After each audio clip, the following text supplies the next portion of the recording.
स्वागत है आप सभी लोगों का मेरे चैनल साइंस टू टेक्नोलॉजी में। मैं अनुपम विपुल आप सभी लोगों का स्वागत करता हूं आज के शो रॉकेट मंडे में। आज हम लोग बात करेंगे strap on versus third stage या किक स्टेज के बारे में। तो आइए इसे समझते हैं। तो सबसे पहले समझिए कि प्रॉब्लम क्या है। प्रॉब्लम यह है कि रॉकेट बहुत एक्सपेंसिव और बहुत कॉम्प्लेक्स होता है। यानी कि ऑलमोस्ट डैम्स आपको हर देश में मिल जाएगा, 200 देश है, ऑलमोस्ट सारे देश में मिल जाएगा। रेलवे लाइन आपको हर जगह मिल जाएगा, एयरपोर्ट्स भी ऑलमोस्ट हर में। स्पेस प्रोग्राम सिर्फ कुछ ही देश में मिलेगा। ऐसा क्यों? क्योंकि रॉकेट बहुत महंगा और बहुत कॉम्प्लेक्स होता है।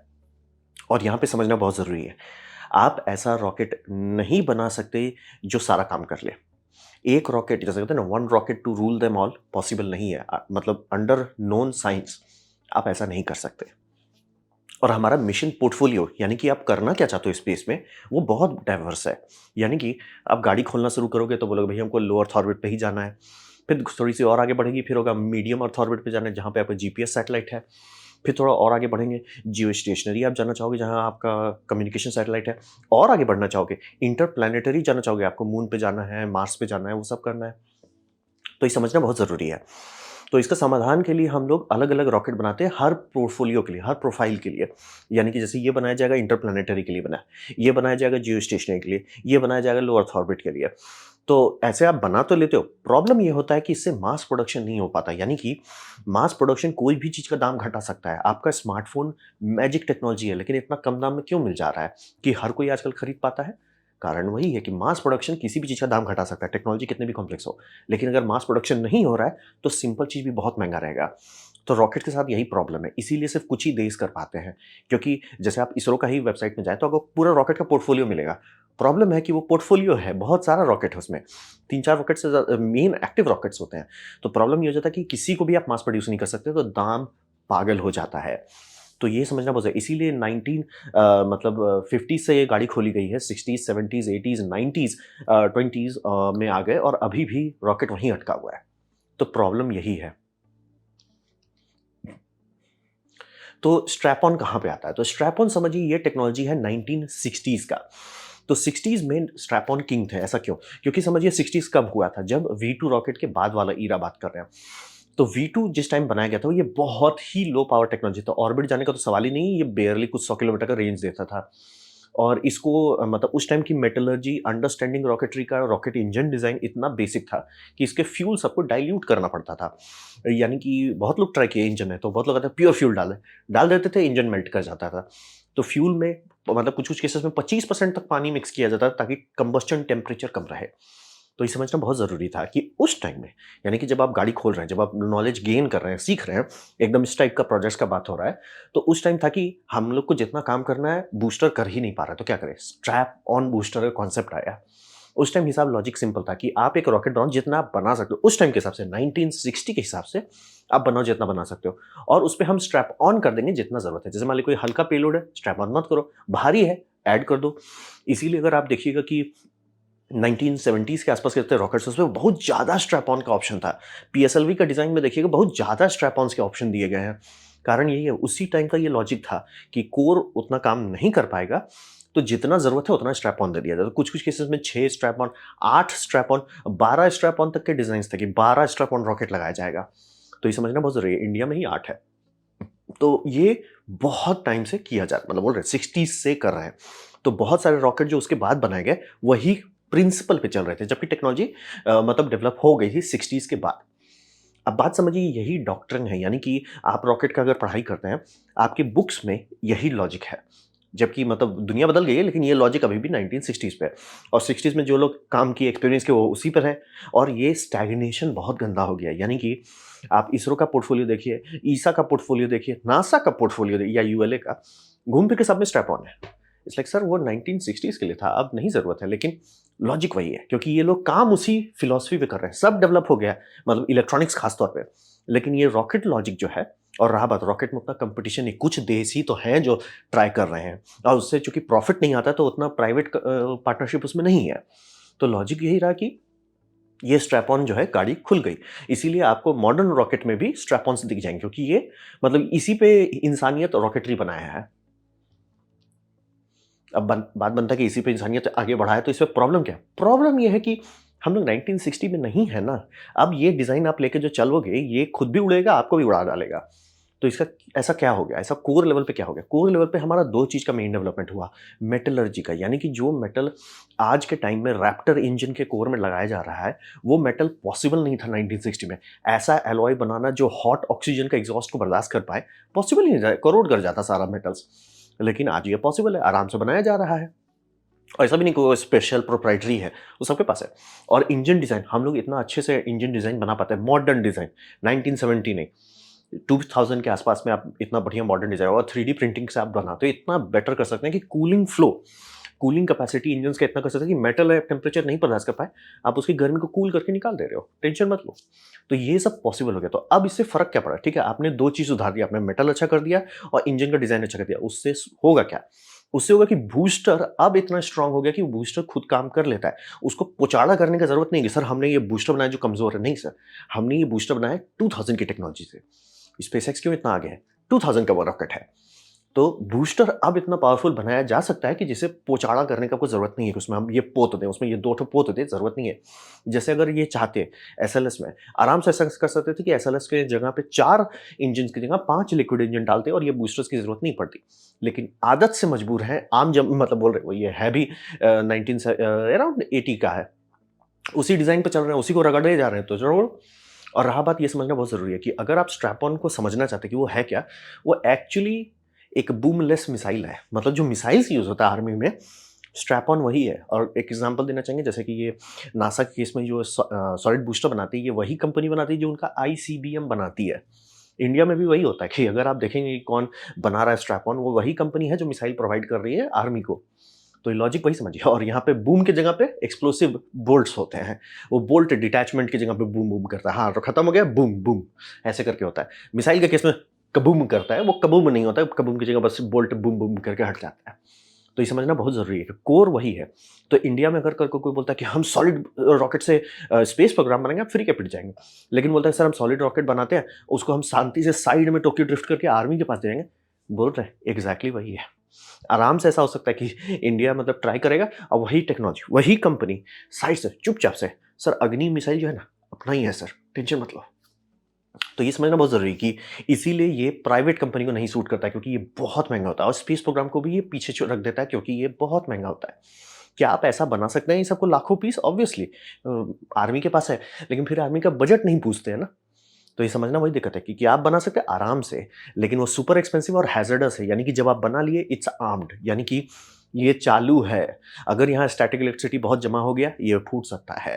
ये बिजली गिर गया, ये फूट सकता है। लिक्विड जैसा नहीं कि लिक्विड जब तक नहीं भरा गया वो सेफ है। ऐसा ये नहीं होता। इसीलिए अगर पीएसएलवी बनाया जा रहा है तो उसमें हमेशा एक-एक पीस तभी बना सकते हैं जो ऑर्डर हो। मास प्रोड्यूस नहीं कर सकते। क्यों? क्योंकि मास प्रोड्यूस के बाद वो मिसाइल्स बन जाएगा। फिर मिसाइल का आर्मी के पास जाना पड़ेगा कि सर आर्मी आप लोग रखते हो कैसे हो? फिर आएगा सर रखने को तो रख लेंगे सर, लेकिन आपका बिल पागल हो जाएगा। और फिर आप कई परसेंटेज आपको खाना पड़ेगा आर्मी का, ये मतलब नेशनल बजट का, तब जाके वो सब मैनेज कर पाएँगे। तो बोल तो रहे हैं, आप देखिए कि रशिया यूक्रेन वॉर में कितने मिसाइल्स फायर किए गए। तो उतना हम लोग बना लेते, स्पेस के लिए क्यों नहीं बनाते? फिर वो वॉर का कॉस्ट देखिए, बोलेगा अच्छा। क्योंकि अगर उतना कॉस्ट वाला आप सिस्टम लगाते हैं, कुछ बार ट्राई कर सकते हैं, जो आप देख रहे हैं स्पेस में कुछ ही लोग हैं और कुछ ही रॉकेट्स हैं। कारण वही है कि ये सब लॉजिक सुनने में तो अच्छा लगता है, पेपर में बहुत अच्छा लगता है, क्योंकि 1960 का मैथमेटिक्स आप कर रहे हो। लेकिन अब रियल लाइफ में आते हो तो ये फ्रीक आपको ले डुबाता है। तो लॉजिक वही है कि ये बिग इश्यू है। मास प्रोडक्शन आप नहीं कर सकते और हैज़र्डस है, क्योंकि जब भी आप रोड से ले जा रहे हो, रोड खाली करवाना पड़ेगा। क्यों? क्योंकि बूम हो गया गलती से, तो आप काफ़ी बड़ा एरिया ले जा सकते हैं। लिक्विड नहीं है ना कि सर उसमें लिक्विड नहीं है, कुछ नहीं होगा। हाँ, बस इंजन खराब होगा, मतलब आप इंजन डैमेज कर देते हो, वो सब अलग बात है। लेकिन दूसरों को नहीं डैमेज करेगा। इसके केस में सर ये जैसे जिस ट्रेन से इसका सेगमेंट्स ले जाया जाता है, पूरा एरिया इवैक्यूएटेड है, एकदम रिमोट एरिया से ले जाया जाता है, क्योंकि बूम हुआ, कबूम हो जाएगा। तो ये समझना बहुत ज़रूरी, यही प्रॉब्लम है। इसीलिए इसरो मतलब कभी भी उस तरह से पंख नहीं निकाल पाया जैसा हम लोग एक्सपेक्ट कर रहे हैं, क्योंकि पेलोड जो इसरो का है, बम बम, रॉकेट जो है वो 1960 का है। तो यही प्रॉब्लम है जो पंख काट दे रहा है। जैसे ही कोई ट्राई करता है हम सॉलिड बूस्टर से रॉकेट्स बनाएंगे, आपको प्यार से टोक्यो ड्रिफ्ट कर देना है। ये नहीं सुनना कि वो चाइना में ना कोई ये कर रहा है, मतलब सरप्लस से बना रहा है। इट्स लाइक आपको क्लियर कर दिया, आपके पास सरप्लस है, नहीं है, तो मत ट्राई कीजिए। जैसे ये बनाने के चक्कर में स्पेस शटल इतना महंगा हो गया और बर्बाद भी हो गया। लॉजिक वही है, समझना बहुत ज़रूरी है। तो अब बात करते हैं कि लोग बोलेंगे पावर होता है उससे। हाँ भी और नहीं भी। और यहाँ समझिए कि आज के टाइम का लॉजिक है 2000 का कि आप powerful 2 stage to orbit rocket बनाइए। इसीलिए स्पेसएक्स सबको धो पाया। मतलब कि पूरा प्लेनेट इंक्लूडिंग कंट्रीज एक साइड, स्पेसएक्स एक साइड। क्यों? स्पेसएक्स सिर्फ एक रॉकेट बनाया। एक्चुअली वो 3 रॉकेट बनाना चाह रहे थे, falcon 1, falcon 5, falcon 9। Falcon 5 bypass कर दिया उन्होंने, बोला कोई फायदा नहीं है। इसीलिए स्पेसएक्स इतना सक्सेसफुल हुआ कि एक बम बम पावरफुल रॉकेट बनाइए जो ऑर्बिट जाता है। ठीक है, अब रहा बात कि आगे क्या करेंगे। रहा बात कि स्पेसएक्स के सिंपल मास प्रोडक्शन से बाकी सारी चीज़ को संभाल लिए। अब हो गया कि जो दूसरे प्लेयर है, जैसे कि रॉकेट लैब आया, तो रॉकेट लैब क्या बोला कि थर्ड स्टेज तो हमारे लिए थोड़ा ओवरकिल हो जाएगा, लेकिन हम किक स्टेज डाल देते हैं। अब बोले किक स्टेज का क्या फायदा है, आपका रॉकेट छोटा है, ठीक है, लेकिन सैटेलाइट्स आजकल बहुत छोटे आते हैं। आप बोलते हो सर 150 किलोग्राम टू ऑर्बिट है, सुनने में बहुत कम लगता है, लेकिन सर 150 किलोग्राम में बम बम सैटेलाइट आएगा। और जनरली कोई एक उतना बड़ा सैटेलाइट आजकल बनाना भी नहीं है, 25-26 किलो का होता है। मतलब डिपेंडिंग आपका रिक्वायरमेंट है तो आप बना सकते हो बड़ा, लेकिन नहीं है तो जनरली 25 किलो का ही आता है। तो उन्होंने क्या बोला, हम वहाँ किक स्टेज डाल रहे हैं, छोटा सा है। बोले किक स्टेज से फायदा क्या है, इसमें आप 4-5 सैटेलाइट डालिए और ये जाके आपका प्रिसाइसली ऑर्बिट पे डिलीवरी कर देगा और अलग अलग ऑर्बिट पे डिलीवरी कर देगा। यानी कि एक रॉकेट से आप अलग अलग ऑर्बिट पे अलग अलग काम कर पा रहे हैं। ये हो रहा है। इलेक्ट्रॉन को क्यों अभी भी कॉन्ट्रैक्ट मिला जब स्पेसएक्स इतना सस्ता हो गया? Kick stage. और रहा बात की अगर आप सही में कुछ बड़ा करना चाहते हैं तो इसके तरफ कीजिए, सैटर्न 5 की तरफ। ये क्या किया इन्होंने, सैटर्न 5 क्या था, 2 स्टेज लिक्विड रॉकेट था और उस पर थर्ड स्टेज जो डाला गया था वो सिर्फ इसलिए डाला गया जैसे चांद ले जाना था। और इसीलिए आप लोग अगर सुने होंगे कि स्काई लैब के बारे में, जो यूएसए का पहला स्पेस स्टेशन था, वो क्या था, वो थर्ड स्टेज को उन्होंने अंदर खाली कर दिया था और थर्ड स्टेज ऑर्बिट तक पहुंच गया। वो ऑर्बिट जाने के बाद का चीज़ था, थर्ड स्टेज था। तो लॉजिक वही समझिए कि अगर आप एक बम बम रॉकेट बनाना चाहिए जो लो अर्थ ऑर्बिट ले आए, जैसे अभी सब लोग कंपेयर करना, ओ यूएलए का वल्कन जियो स्टेशन ही ज़्यादा ले जा सकता है, इट्स लाइक स्पेसएक्स भी कर सकता है। अगर स्पेसएक्स आज के टाइम से फिर से रिफ्रेश करे फाल्कन 9 को, आराम से वल्कन को धो धा के हटा देगा। और वो कर ही देगा, जहां उनका स्टारशिप कंप्लीट हो गया वो फिर से रिफ्रेश करेंगे फाल्कन 9 को और धो धा के हटा देंगे। तो लॉजिक वही है कि 2 स्टेज टू ऑर्बिट बनाइए, जहां आपका 2 स्टेज टू ऑर्बिट हो गया उसके ऊपर आप डिसाइड कीजिए। आपका पेलोड हल्का है सर, 2 स्टेज टू ऑर्बिट काम खत्म। आपका पेलोड को नौटंकी जगह जाना है, किक स्टेज लगा दीजिए। और आपका पेलोड को और दूर जाना है, इंटरप्लैनेटरी जाना है, बूस्टर मत पोतिए, जियो स्टेशन या बूस्टर मत पोतिए, थर्ड स्टेज लगाइए। बाय द वे इंडिया का पीएसएलवी थोड़ा ज़्यादा ही इस कॉन्सेप्ट में बजा, तो उसमें 4 स्टेज तक चला जाता है। तो लॉजिक वही है कि ये तरीका करना डेल्टा वी आपको ज़्यादा देता है, क्योंकि आपका बूस्टर्स जो स्ट्रैप-ऑन्स है वो सिर्फ आपका थोड़ा सा कैपेसिटी बढ़ा रहा है। थर्ड स्टेज स्पेस पे फायर कर रहा है और उसका टोटल मास पेलोड बहुत कम है। क्यों? क्योंकि मेजॉरिटी तो रॉकेट आपका खत्म हो चुका है, रॉकेट डिटैच हो चुका है, वजन बहुत हल्का है, सिर्फ पेलोड और आपको छोटा सा रॉकेट, आप ऑलरेडी ऑर्बिटल वेलोसिटी पे हो सेकंड स्टेज के बाद, तो वो आराम से पुश कर पाता है कम फ्यूल में। तो आराम से आप थर्ड स्टेज या किक स्टेज का इस्तेमाल करके ज़्यादा काम कर पाते हैं। और इसीलिए प्राइवेट कंपनी ट्राई भी नहीं कर रही है कि हम स्ट्रैप ऑन करके देश को बर्बाद करेंगे। उनका सीधा है भैया लिक्विड डालो, लॉजिक वही है। अब रहा बात क्या ये आसान है? नहीं, इसमें टेक्नोलॉजी लगती है। लेकिन अब 2020 की बात हो रही है सर, 1960 बीत गया है, 1960 बीत गया सर, अब ये सब टेक्नोलॉजी मार्केट में मिलता है, सस्ता है। तो ये सब जो भी नई टेक्नोलॉजी है, इसीलिए देखिए ब्लू ओरिजिन भी नहीं ट्राई कर रहा है कि स्ट्रैप ऑन पोतेंगे। स्ट्रैप ऑन पोतने वाले सिर्फ वही लोग हैं जो 1960 से आगे नहीं बढ़े हैं। जो भी 1960 से आगे बढ़ा है वो सीधे शांति से स्ट्रैप ऑन को छोड़ चुका है। और वही बोले इसका फायदा क्या होता है, मास प्रोड्यूस कर सकते हैं। बोले ये बहुत कॉम्प्लेक्स है, लेकिन आप इसका लाखों पीस बना सकते हैं और उसे एक फैक्ट्री में रख सकते हैं। वहां पे आपको स्पेशल परमिट नहीं लगाना पड़ेगा सर ये पूरा एरिया को इवैक्यूएट करो, क्योंकि गलती से कभी बूम हुआ तो ये पूरा जगह ही उड़ जाएगा। वो सब नहीं होगा। और वही स्पेसएक्स क्यों इतना सक्सेसफुल हो पाया, मास प्रोड्यूस वो करते गए। सर ये इंजन है, कोई टेंशन नहीं है सर, फ्यूल नहीं है, कोई रिस्क नहीं है, आराम से बनाते जाओ। अच्छा सर ये डिज़ाइन में इसको अपडेट करो, ये हो। सॉलिड में आप ऐसा नहीं कर सकते। और वही समझिए कि हर बार इकोनॉमिक और पेलोड और आपका ऑर्बिटल फ्लेक्सिबिलिटी तीनों बेटर हो जाता है। यानी कि दाम कम होने लगता है, पेलोड ज़्यादा पेलोड ले जा सकते हैं, और ऑर्बिट फ्लेक्सिबिलिटी जैसे कि कहाँ पे आपका सैटेलाइट डालना, मतलब एक रॉकेट से आप 2-3 जगह पे सैटेलाइट डाल पाएंगे, अलग अलग ऑर्बिट इंक्लिनेशन पे डाल पाएंगे। तो इसीलिए आज के टाइम में जो लोग रॉकेट बनाना चाहते हैं उनको यही रास्ते चलना है। उनको अगर वो चले कि हम ना स्ट्रैप ऑन करेंगे या सॉलिड बूस्टर टच करेंगे, आप मनाइए कि आप मिलिट्री में टोक्यो ड्रिफ्ट मार जाइए। ज़्यादा एक्सपेक्टेशन स्पेस में आप नहीं टिकोगे। तो अब बात करते हैं भविष्य में क्या होगा। तो यहाँ पे समझिए मैं बार बार एक कहावत कहता हूँ, फिजिक्स, इंजीनियरिंग, इकोनॉमिक्स। फिजिक्स भले आपको कह दे कोई चीज़, इंजीनियरिंग भले बना के दे दे, वो चलेगा या नहीं चलेगा वो डिपेंड करता है इकोनॉमिक्स पे। यानी कि क्या मार्क 2 का चलने लायक हम लोग पैसेंजर जेट बना सकते हैं? फिजिक्स बोलता है हाँ। इंजीनियरिंग कॉन्कॉर्ड कब का बनाया गया, 1970s का बनाया गया है, तो क्यों नहीं चलता? इकोनॉमिक्स उसका सही नहीं था, इसीलिए उसे कैंसिल कर दिया गया। लॉजिक वही है कि अगर आप ज़बरदस्ती का ये 2 के पीछे उछलने लगते हैं कि सर मैंने कागज़ में ना मैथ पढ़ा है ना, मेरा ये मैथ कहता है। सर बैंक अकाउंट से देखो, बैंक अकाउंट क्या कहता है? बैंक अकाउंट कहता है कि आप भूखे मरोगे, यानी कि आप भूखे ही मरोगे। तो ये समझना बहुत ज़रूरी है कि मनी मैटर्स मोस्ट, ये एकदम मैं क्लियर कर दे रहा हूँ। इसीलिए अब आपकी जो दुनिया आ गई है वो एकदम अलग है। इस पे जो लोग पुराने ज़माने पे चलेंगे, पुराना आइडिया पे चलेंगे कि हमारे परदादा ऐसे करते आए थे, सर आप उसी के हालत में मारे जाओगे।